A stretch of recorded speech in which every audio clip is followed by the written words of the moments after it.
Vamos a abrir nuestra Biblia, por favor. Vamos a abrir nuestra Biblia en segunda carta de Pedro, capítulo 1, y vamos a leer a partir del verso número 3. Segunda carta de Pedro, capítulo 1, a partir del verso número 3.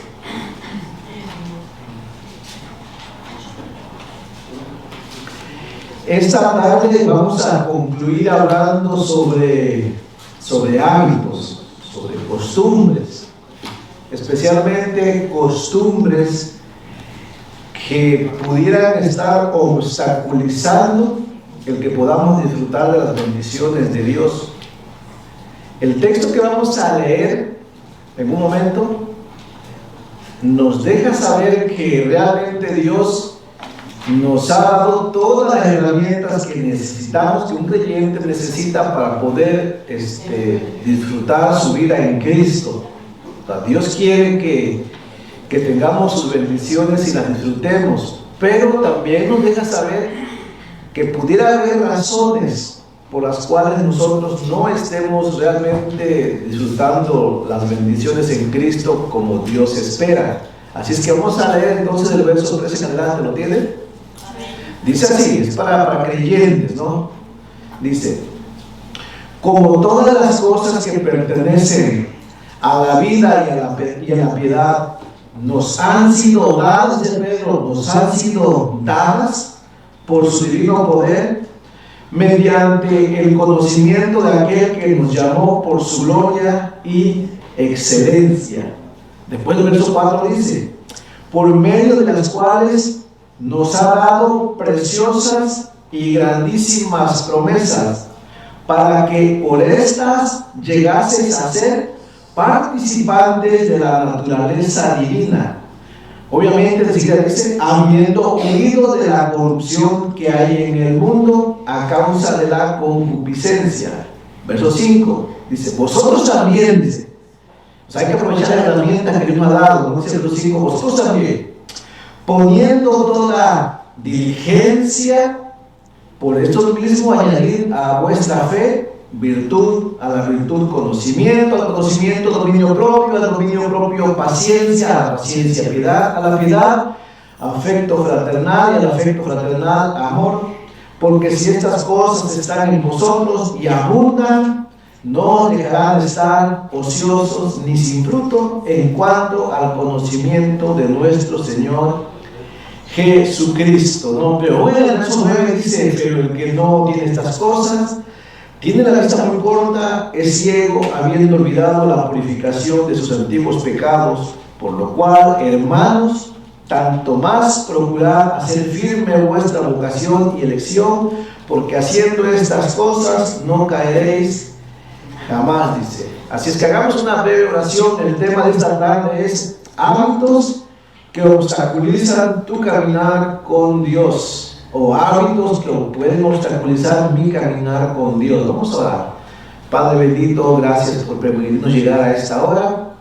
Ahora te pedimos que nos ayudes, que a través de tu palabra podamos también reconocer algunas costumbres negativas, hábitos que hemos llegado a formar por la repetición de ellos y que ahora pudieran estar obstaculizando nuestra vida espiritual. Padre, ayúdanos a identificarlos y principalmente ayúdanos a que queramos cambiarlos, comenzando con nuestra mente, Padre. Por favor, te necesitamos en el nombre de Jesucristo. Amén.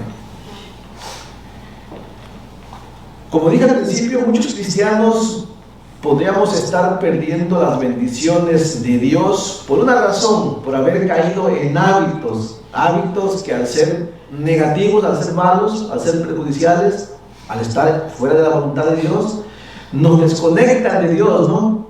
Nos sacan de la perspectiva de Dios y nos sacan de su disfrute y de sentir su presencia, ¿no? O de andar en su presencia, más bien. En la mañana miramos que es un hábito. ¿Se acuerdan? Un hábito, dice el diccionario, que es un modo especial de proceder o de conducirse, adquirido por repetición de actos iguales o semejantes, originados por tendencias instintivas, ¿no? Un hábito es una costumbre que después de repetirla una y otra vez, ya se hace algo hasta automático, ¿no? ¿Cuántas cosas haces ya por automático, ¿no? Algunas cosas ya las hacemos a veces sin darnos cuenta, ¿no? No sé, a usted le ha pasado de que va manejando, o sea, los que manejan mucho, va manejando, de repente va manejando y después de media hora reaccionan, ay, ¿dónde vengo? Y va bien, ya pasó por todo el centro de la ciudad, se dedicó a los puntos más difíciles y reacciona y dice, ¿cómo pasé todos esos lugares? ¿Le ha pasado? ¿No? A algunos le ha pasado, ¿no? Me había pasado. Y digo, venía yo tan absorto en mis pensamientos que venía yo en automático, ¿no? ¿Cómo lo hiciste? Es un hábito, es una costumbre. Ahora, tomó años de experiencia. Ahora, les recomiendo que no lo hagan, porque en esa pudiera fallar el piloto automático, ¿no?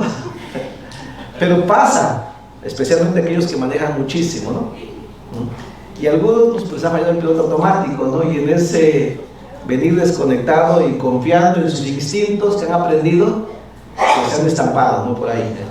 Ahora, eso es en una secular, ¿no? Pero en la vida espiritual pudiéramos estar haciendo cosas, adquiriendo costumbres que están afectando nuestra vida espiritual y posiblemente no nos hemos detenido a analizarlas.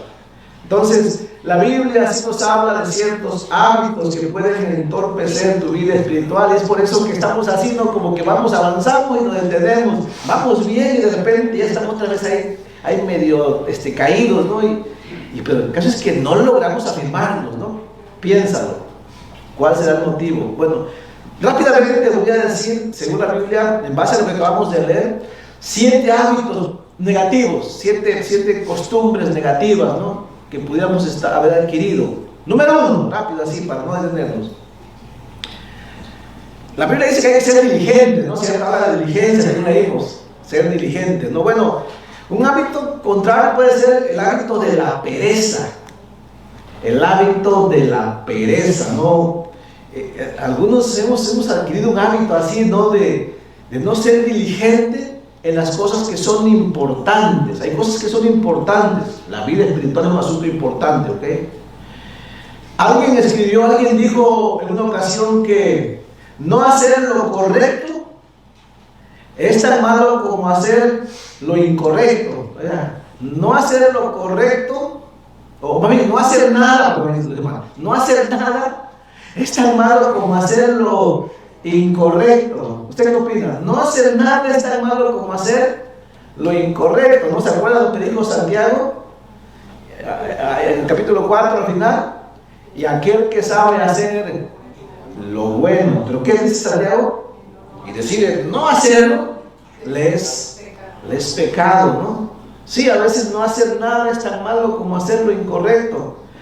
En la Biblia encontramos una enseñanza, busquen su Biblia, que habla precisamente de eso, de la pereza, de no hacer nada, aún teniendo todas las herramientas para hacer algo. Mateo capítulo 25, en el verso 24, si nos rápidamente. Mateo capítulo 25.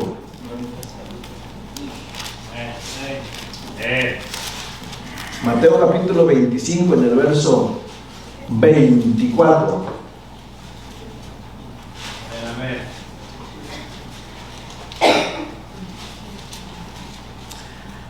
¿Se lo encontró? Solamente leamos del verso 25 al 27, del verso 24 al 27 para no leer todo el capítulo 25. Capítulo 25, verso 24 en adelante. Usted conoce la historia, usted se va a acordar. Dice, pero llegando también el que había recibido un talento, dijo, Señor, te conocía que eres hombre duro, que ciegas donde no sembraste y recoges donde no esparciste, por lo cual tuve miedo y fui a esconder tu talento en la tierra. Aquí tienes lo que es tuyo. Respondiendo su señor le dijo, siervo malo y negligente, sabías que ciego donde no sembré y recojo donde no esparcí, por tanto debías haber dado dinero a los banqueros y al venir yo hubiera recibido lo que es mío con los intereses. Quitarle pues el talento y darlo al que tiene 10 talentos, porque el que tiene se le será dado y tendrá más, y el que no tiene aún lo que tiene le será quitado, y al siervo inútil echar en las tinieblas de afuera, y será el lloro y el crujir de dientes, ¿no? En esta parábola se habla de 3 siervos, ¿cierto? 3 siervos y cada uno recibió algo, y por cierto recibieron bastante, aún el que recibió lo menor, supuestamente, recibió mucho, ¿ok?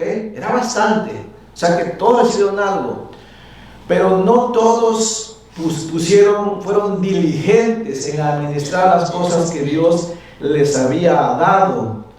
La evaluación de este último siervo que falló se basó principalmente en la falta de un esfuerzo. Él no quiso hacer absolutamente nada. ¿Cuál era lo más fácil que pudo haber hecho?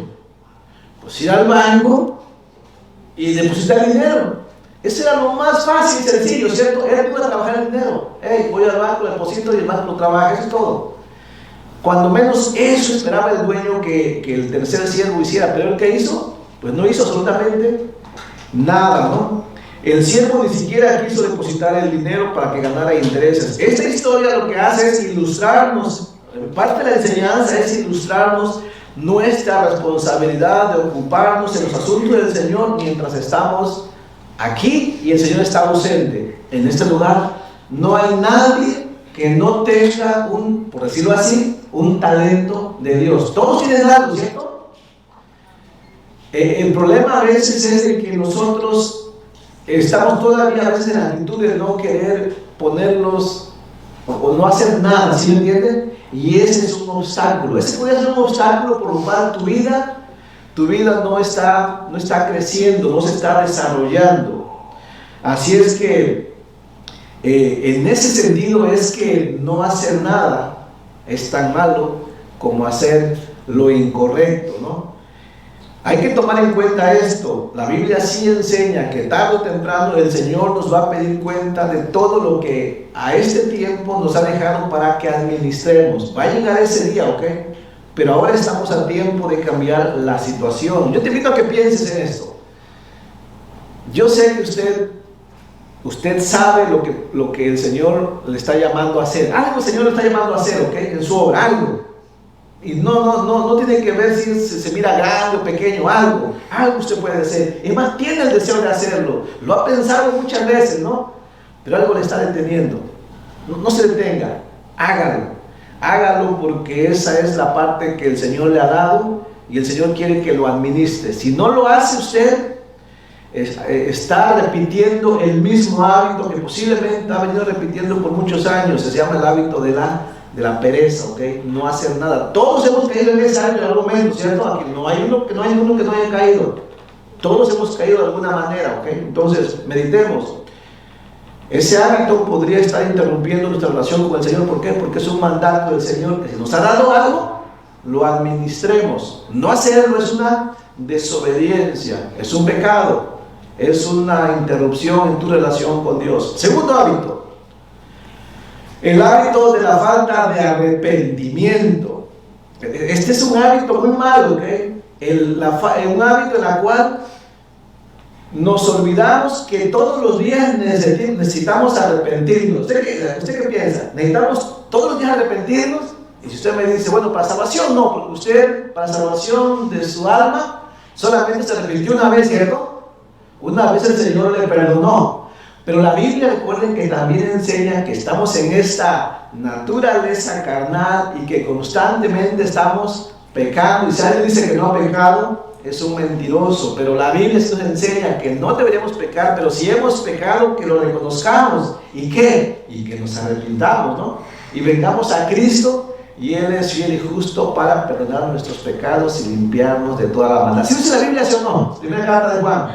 Sí lo enseña, pero a veces nos olvidamos de eso. Hemos creado un hábito negativo de pensar que yo no necesito arrepentirme.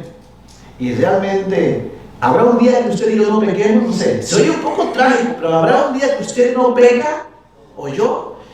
Mire, yo quisiera pensar que no, pero sí, con la mente, no sé, hay tantas cosas de nuestro corazón que necesitan ser arregladas que nos airamos, que en el corazón sentimos envidia, iras, contiendas, o sea tantas cosas, ¿no? Así es que sí, es un mal hábito la falta de arrepentimiento. Podemos verlo en San Juan capítulo 8, en el verso 1. Ve conmigo por favor, San Juan capítulo 8. Ahí está una historia una bonita historia, a veces muy mal entendida, pero es una historia muy bonita, de arrepentimiento, de reconocimiento de pecado.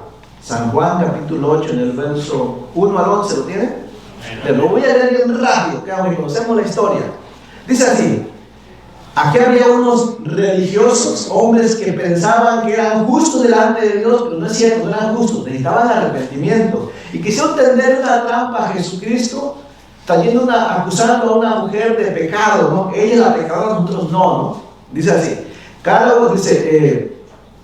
dice verso 1, y Jesús se fue al monte de los olivos, y por la mañana volvió al templo, y todo el pueblo vino a él, y sentado él se enseñaba. Entonces los escribas y los fariseos le trajeron una mujer sorprendida en adulterio, y poniéndola en medio, le dijeron, escucha cómo le dijeron a Jesús: maestro. Ahora, Jesús era maestro, pero hay un término que era más grande, que lo dicen aquellos que realmente han creído quién es Jesús, que no es la palabra maestro, es la palabra Señor. ¿Okay? Señor, es muy diferente de maestro a Señor, ¿ok? Señor habla de alguien, aquel que tiene el derecho de gobernar tu vida, ¿cierto? Ellos dijeron maestro, ¿no? Dice, esta mujer ha sido sorprendida en el acto mismo del adulterio, y en la ley nos mandó Moisés a apedrear a las mujeres. ¿Tú pues qué dices?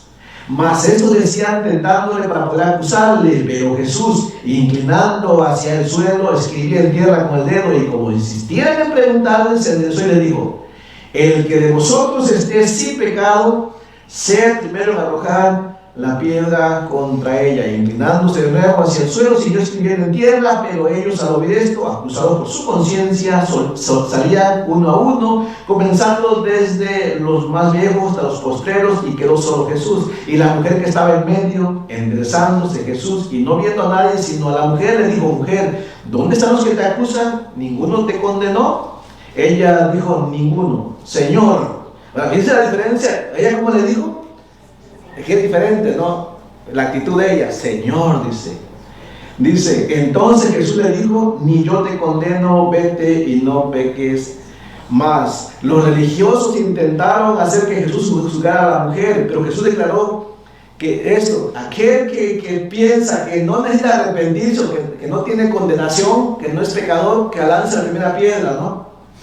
Ahora ellos de alguna manera su conciencia les recriminó, pero si vieron que no se arrepintieron, o sea, prefirieron mejor irse, ¿no?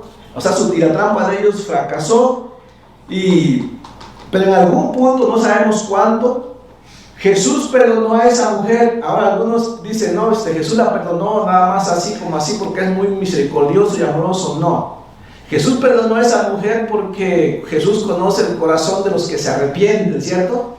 Y no se sabe en qué punto, pero hay un punto en que la mujer debió haber reconocido frente a quién estaba, tanto así que le llamó Señor. Así es que Jesús le perdonó a esta mujer, le perdonó porque él tuvo que haber visto su arrepentimiento, ¿ok? Y no solamente le perdonó porque seguramente vio su arrepentimiento, sino que le encargó lo que nos encarga a todos nosotros, ¿cierto? ¿Qué nos encarga a nosotros? Igual no pequen más, ¿no? ¿Sí? Ahora, allá en primer libro de Samuel, capítulo 16, en el verso 7, no lo busquen, lo voy a leer. Samuel nos deja bien claro que Dios realmente sí conoce el corazón de los hombres, quién realmente es pecador y quién está arrepentido. Así es que Jesús puede hacer un buen juicio, ¿no? Todos somos pecadores nosotros, pero Dios sí sabe quién realmente se ha arrepentido. Dice en 1 Samuel 16, 7, y Jehová respondió a Samuel: no mires a su parecer ni a lo grande de su estatura, porque yo lo desecho, porque Jehová no mira lo que mira el hombre, pues el hombre mira lo que está delante de sus ojos. ¿Qué miraban los fariseos?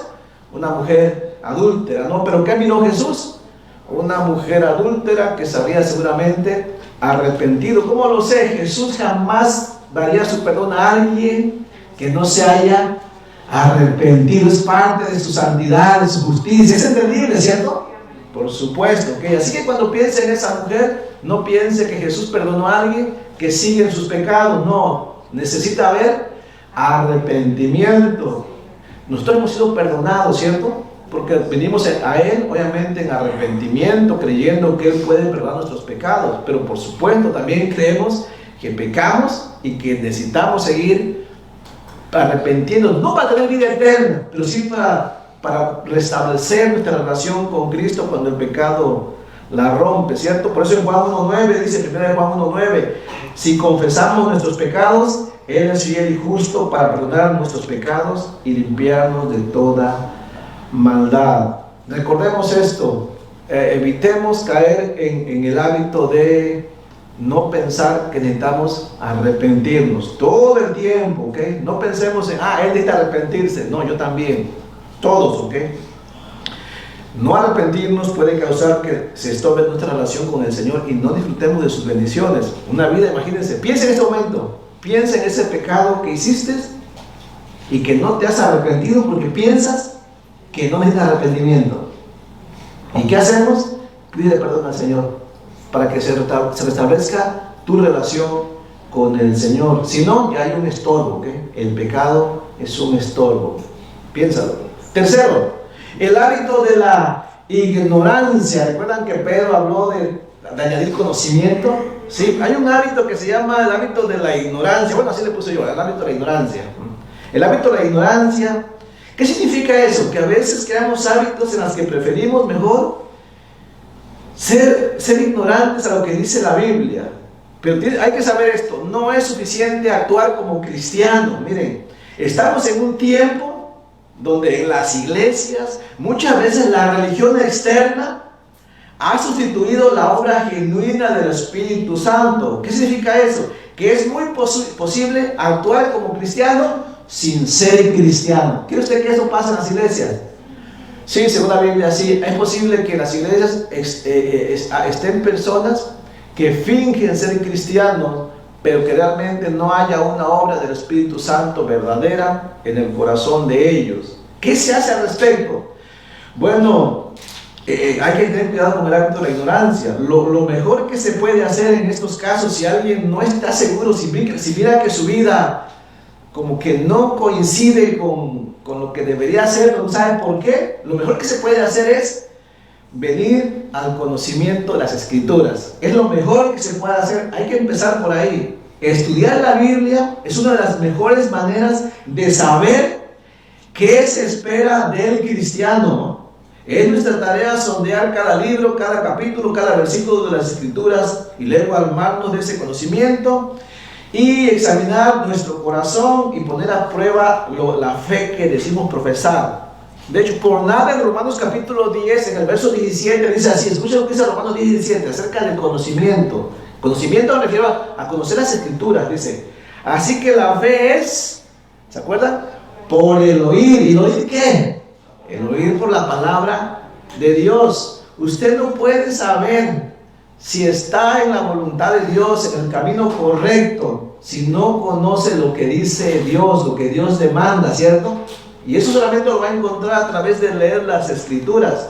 Dice en segunda carta a los Corintios capítulo 13, en el verso 5, lo leo, segunda carta a los Corintios 13, 5, dice así: examinaos a vosotros mismos si estáis en la fe. Pero ¿cómo me voy a examinar? Bueno, dice, probaos a vosotros mismos, o no os conocéis a vosotros mismos que Jesucristo está en vosotros, a menos que estéis reprobados. Miren, ¿cómo yo sé que Cristo está en mí? Bueno, yo tengo que hacer uso de la palabra, la Biblia, leerla, para que al leerla el Espíritu Santo la use y me deje saber a mí si realmente yo estoy en la fe verdadera, porque no hay otra forma de saberlo, ¿sí me entiende?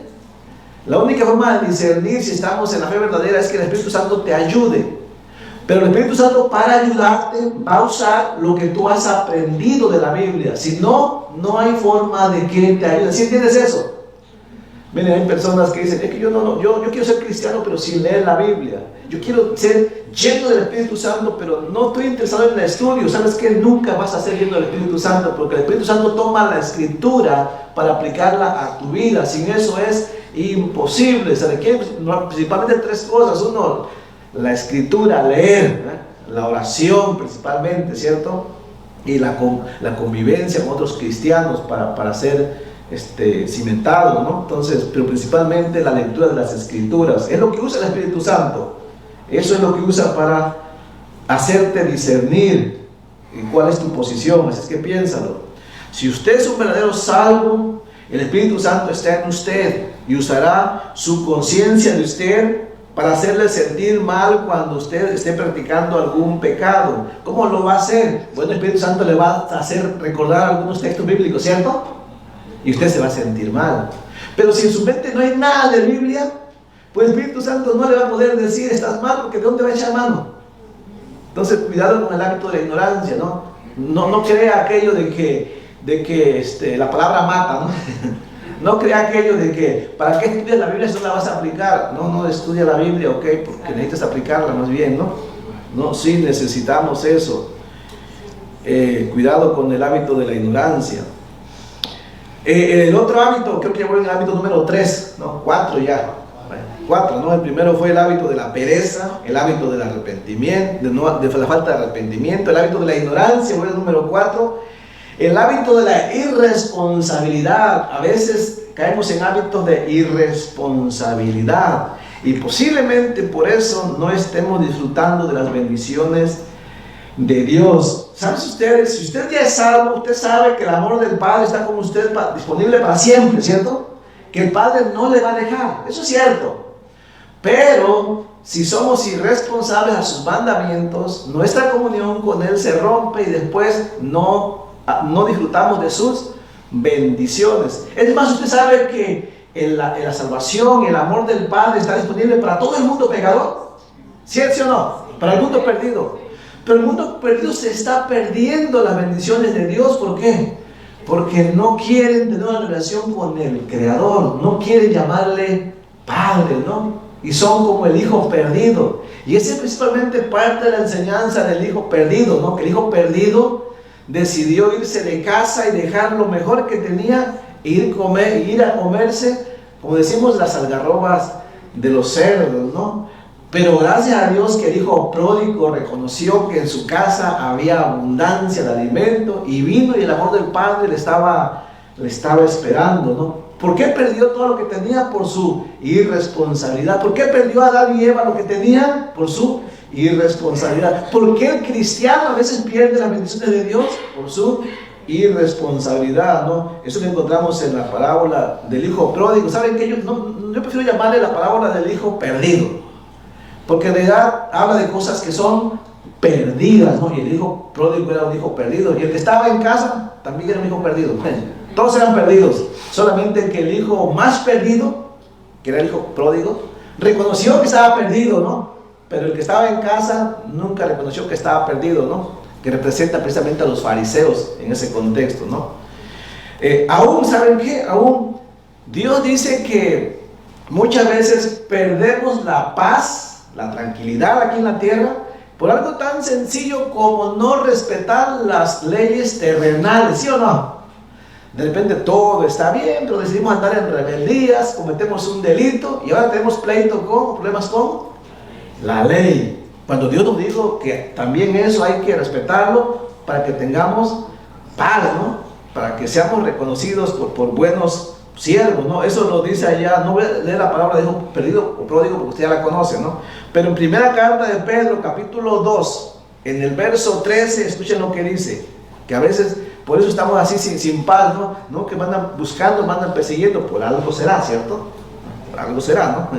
Dice primera carta de Pedro 2, 13 a 16, dice: por causa del Señor, someteos a toda institución humana, ya sea al rey como a superior, ya a los gobernantes como por él enviados para castigo de los malhechores y alabanza de los que hacen bien, dice.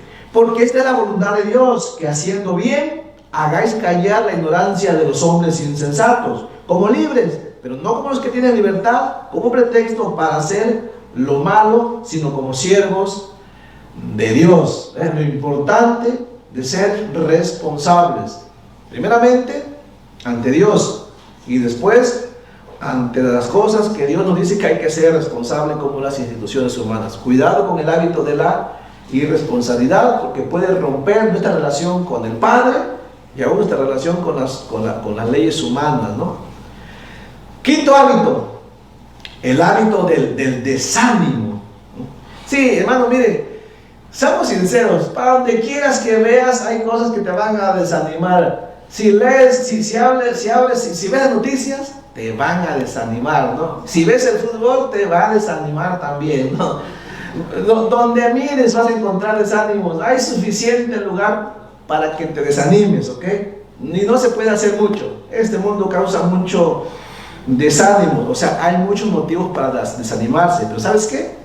La Biblia también nos dice que hay muchos motivos para tener esperanza, ¿ok? Para cobrar el ánimo. ¿Por qué? Porque la Biblia también nos dice que Cristo no ha perdido el control, ¿ok? Él está en control de todas las cosas.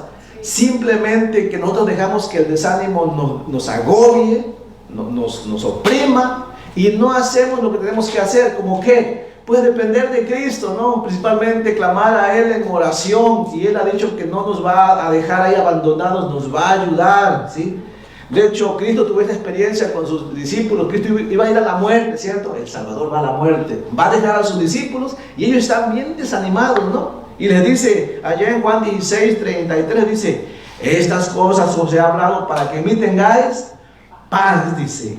En el mundo tendréis aflicción. Y después dice, pero confiad, dice, yo he vencido al mundo. ¿En quién tenían que confiar ellos? En Cristo, ¿no? Él ha vencido el mundo ya. Entonces, hay que buscarlo a Él para salir del desánimo, de ese hábito del desánimo del cual no salimos porque no venimos a Cristo para que nos ayude, ¿ok? Y Cristo nos ha dejado las formas. Por ejemplo, en Lucas capítulo 11, en el verso 9 al 13, ahí Cristo les dijo sobre la necesidad de orar, de clamar al Padre en nombre de, obviamente en nombre de Cristo, clamar, y que el Padre no nos va a abandonar, ¿ok? Que Él nos va a escuchar y nos va a sacar del desánimo. Dice Lucas 11, 9 al 13, dice, y yo os digo, dice, pedid y se os dará, buscad y hallaréis, llamad y se os abrirá, porque todo aquel que pide, pues recibe, ¿no? Y el que dice Santiago, el que no recibe, porque no pide, ¿no? Dice, y el que busca, halla, y el que halla, y al que halla, y el que busca, halla, y al que llama, se le abrirá. ¿Qué padre de vosotros, si su hijo le pide pan, le dará una piedra? O si pescado, en lugar de pescado, le dará una serpiente. O si le pide un huevo, le dará un escorpión. Pues si vosotros, siendo malos, sabéis dar buenas dádivas a vuestros hijos, cuánto más vuestro Padre Celestial dará el Espíritu Santo a los que se lo pidan, dice, ¿no?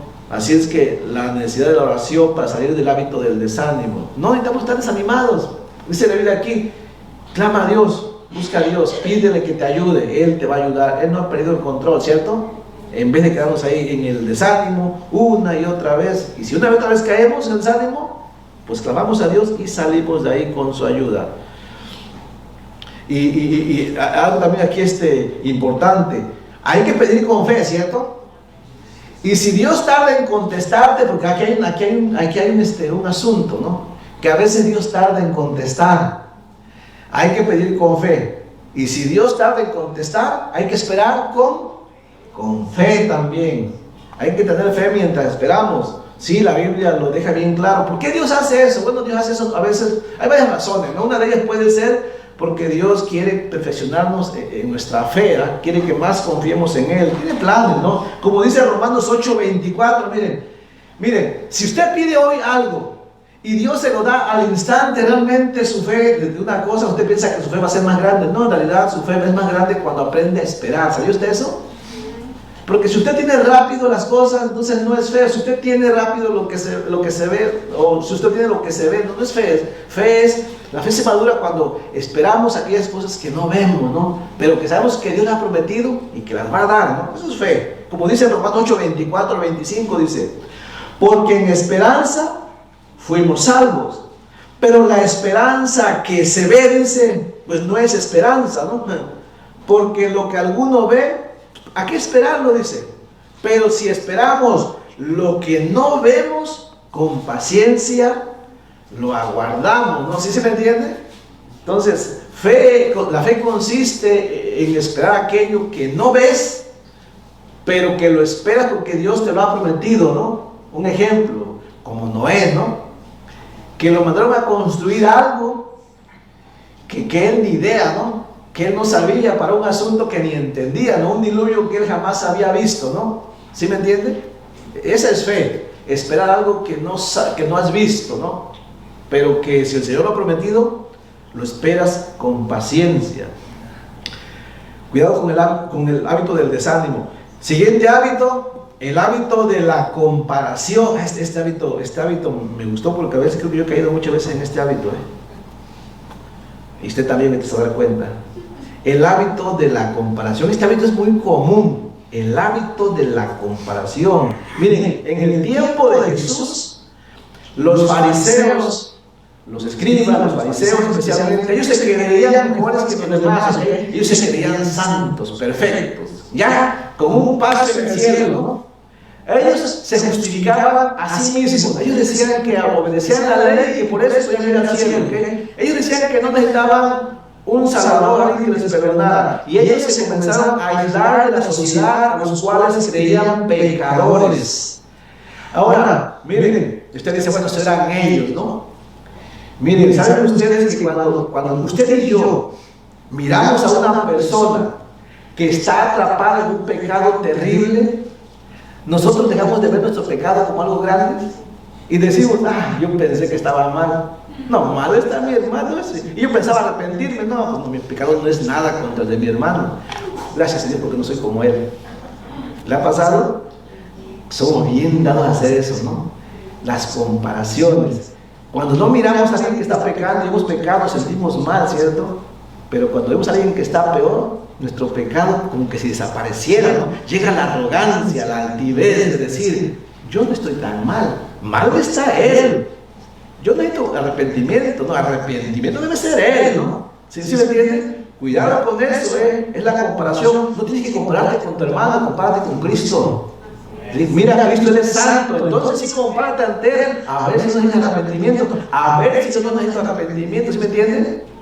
No sé, en la iglesia suele pasar esto, ¿no? ¿Por qué no vas? No, es que hay mucha gente pecadora, ¿no? Yo voy y mira cómo se comportan, ¿no? Te estás comparando con ellos. No toma el ejemplo de ellos, toma el ejemplo de Cristo. Y si Cristo te ha fallado, no vayas a la iglesia. Digo una cosa, si Cristo te ha fallado, no te congregues. Si Cristo te ha fallado, abandona toda la vida espiritual. Pero te digo una cosa, Cristo nunca te ha fallado, ni te fallará. Ese es tu modelo de comparación, no los hermanos. ¿Sí entiendes? Hay una enseñanza en la Biblia, allá en Lucas capítulo 18, versos 9 al 11, la historia de un hombre religioso que se comparó con alguien que se consideraba peor, ni religioso, al compararse con aquel, pues obviamente se consideraba sin pecado, ¿no? Dice Lucas 18, 9, dice, a unos que confiaban en sí mismos como justos, dice, y menospreciaban a los otros, dijo también esta palabra. O sea, Cristo dice, aquellos que confían en sí mismos y menosprecian a los otros, les dijo esta parábola. Dos hombres subieron al templo a orar. Uno era fariseo, o sea, que confiaba en sí mismo, como justo, ¿no? Y el otro era publicano, alguien que se consideraba un pecador, ¿no? El fariseo puesto en pie oraba consigo mismo de esta manera: Dios, doy gracias porque no soy como los otros hombres, ladrones, injustos, adúlteros, ni aún como este publicano. O sea, lo que dijo el fariseo fue, yo en comparado con él, yo soy justo, ¿no? Sí dijo eso, ¿no? Mas el publicano, que estando lejos no quería alzar los ojos al cielo, sino que se golpeaba al pecho diciendo: Dios, sé propicio a mí, pecador. Os digo que este descendió a su casa justificado antes que el otro, porque cualquiera que se enaltece será humillado, y el que se humilla será enaltecido. ¿De dónde partió todo eso? Una comparación. Repito, hermano, ten mucho cuidado. Sí, hay veces hay personas que están en pecados bien terribles, que se miran feos, ¿cierto? Que se miran horribles, ¿no? Que tú dices: yo jamás estaré en ese pecado. Pero ten cuidado, porque podrías verte tentado a pensar que tú eres mejor y que no necesitas arrepentimiento. Ten cuidado, ¿ok? Porque podrías terminar peor que aquel que es un pecador, porque aquel podría arrepentirse al mirar su condición tan terrible, y tú podrías no arrepentirte al pensar que estás mejor. Esto es muy común, es más común de lo que te imaginas, ¿ok? Piénsalo. El hábito de las comparaciones, el hábito de la indiferencia, el último, es el hábito de la indiferencia. Cuidado con el hábito de la indiferencia, descuidar aquí la indiferencia habla de descuidar, el ayudar a aquel que está necesitado. Descuidar la ayuda al necesitado es ignorar el ejemplo de Jesús. Si algo nos encargó Jesús, número uno, amar a Dios con toda tu mente, con todo tu corazón, con todas tus fuerzas, con toda tu alma, ¿ok? Y el segundo mandamiento, que es similar, amar a tu prójimo como a ti mismo. Habla de la ayuda a los demás. Muchas veces nuestra relación con Dios, nuestro caminar, pudiera ser que no lo estamos disfrutando porque hemos caído en el hábito de la indiferencia. Puede ser que estemos tan ocupados haciendo actividades en la iglesia que nos hemos olvidado de mirar quién está necesitado, ¿no? Y ya en ese asunto estamos mal, ¿no? Miren, hay una enseñanza, parte de la enseñanza está en Lucas capítulo 10, si usted quiere ir. Lucas capítulo 10, en el verso 29 al 37. Lucas capítulo 10, en el verso 29 al 37. Una historia conocida, ¿no? El buen samaritano. ¿Sí? La voy a leer solamente para recordarla, ¿okay? Dice así: habiendo de un hombre a que Cristo le encargó que vendiera sus propiedades y lo compartiera con los demás, ¿cierto? Y él dijo: ¿quién es mi prójimo? ¿No? Dice, pero él, queriendo justificarse a sí mismo, dijo a Jesús: ¿quién es mi prójimo? Respondiendo Jesús dijo: un hombre descendía de Jerusalén a Jericó y cayó en manos de ladrones, los cuales le despojaron e hiriéndole se fueron, dejándole medio muerto. Aconteció que descendió un sacerdote por el camino y viéndole pasó de largo. El sacerdote se supone que debía mostrar misericordia, porque estaba muy ocupado, que no tuvo tiempo, tenía que ir a la iglesia, entonces a predicar, no sé, no tuvo tiempo, ¿no? Aconteció que descendió, dice, así mismo un levita, ¿no? ¿De quién se esperaría misericordia mejor que un levita? Llegando cerca de aquel lugar y viendo también, dice, pasó de largo, muy ocupado, ¿ok? Pero un samaritano que iba de camino vino cerca de él. Dice, yo pienso que él no se esperaba nada, que es un samaritano. Y viéndole fue movido a misericordia, acercándose vendó sus heridas, echándoles aceite y vino, poniéndose en su cabalgadura. Miren, de entrada, qué inversión, ¿cierto? No sé si usted notó lo que hizo el samaritano ahí. Seguramente el samaritano iba en algún asunto de negocio, ¿cierto? O sea que aquí ya perdió posiblemente su día, su negocio, ya lo perdió, ¿ok? Pero no solamente perdió ya el negocio, sino que ya empezó a invertir. Lo que él va a invertir no es barato, ¿ok? Es una buena inversión. Y acercándose dice, vendó sus heridas, inversión, echándole aceite, inversión, y vino, más inversión, dice, y poniéndose en su cabalgadura, más inversión, lo llevó al mesón, más inversión, y dice, y cuidó de él, inversión completa, ¿no? Otro día al partir sacó 2 denarios, wow, no se había pensado así, cuánta inversión, ¿no? Y los dio al mesonero y le dijo, todavía cuídamele, y todo lo que gastes de más, yo te lo pagaré cuando regrese. Subiéndolo así, sí, es demasiado, ¿no? Y a veces nosotros decimos, no es que yo invertí demasiado, no, si nos comparáramos con el buen samaritano, no olvídese.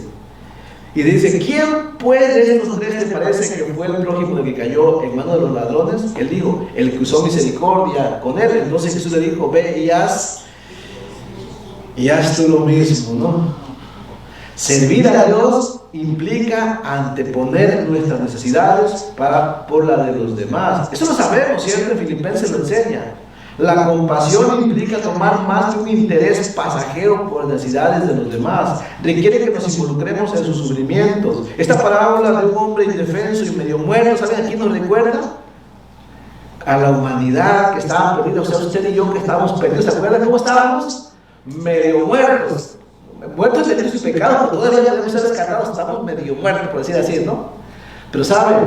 Hubo un samaritano que quiso ayudarnos, dejando todas sus ocupaciones, dejando todos sus negocios, dejando lo que tenía para cuidarnos a usted y a mí. ¿Saben quién fue nuestro buen samaritano? Se llama Jesucristo, el Hijo de Dios, ¿ok? Que invirtió lo que tenía para beneficiarnos y que Él quiere que hagamos lo mismo.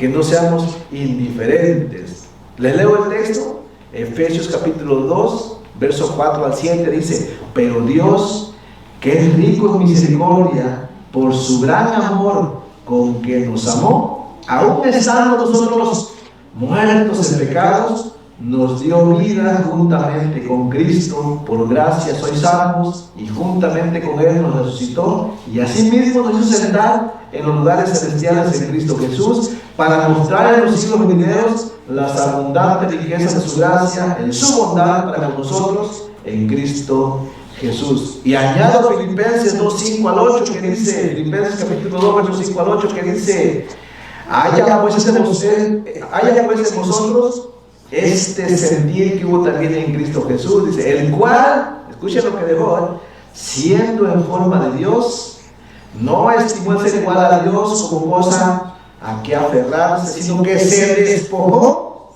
a sí mismo, como el buen samaritano, tomando forma de siervo, un ayudador, un rescatador, un salvador, hecho semejante a los hombres, y estando en la condición de hombre, se humilló a sí mismo, haciéndose obediente hasta la muerte, y muerte de cruz.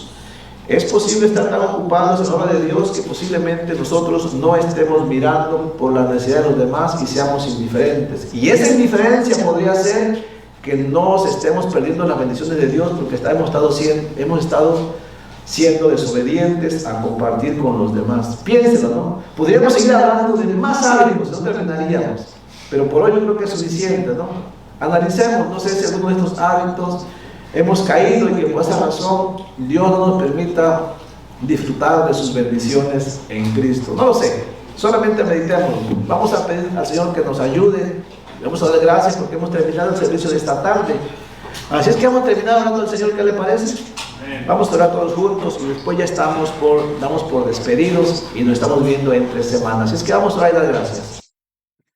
Padre bendito, en el nombre de Jesús, Señor, gracias por este día en el cual nos hemos reunido, Señor, para reconocerte a ti, para darte gloria y honra a ti, Señor, para escuchar tu consejo, para participar también de las cosas que nos has dado, administrarlas también para tu obra, porque hemos también podido tener compañerismo con algunos hermanos.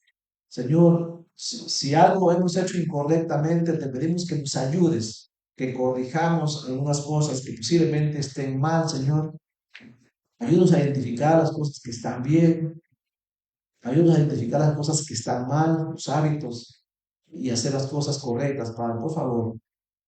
A esta hora te estamos pidiendo que nos ayude, Señor. Nosotros no queremos que algún mal hábito también entorpezca nuestra relación contigo. Padre, quisiéramos nosotros disfrutar nuestra vida cristiana, porque sabemos que tú nos has dado todas las herramientas que necesitamos, Padre. Por favor, reconocemos nuestras imperfecciones todavía.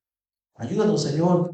También, ahora que vamos a partir, te pedimos que nos lleves con bien a casa, que nos guardes de cualquier accidente, que en el transcurso de la semana podamos realizar nuestras actividades, Señor, dirigidos por ti, y que cada que tengamos oportunidad de reunirnos, Señor, lo hagamos reconociendo que te necesitamos. Padre, muchísimas gracias por todo en el nombre de Jesucristo. Amén. Hermanos, Dios les bendiga. Damos por terminado el servicio de este día. Que tengan un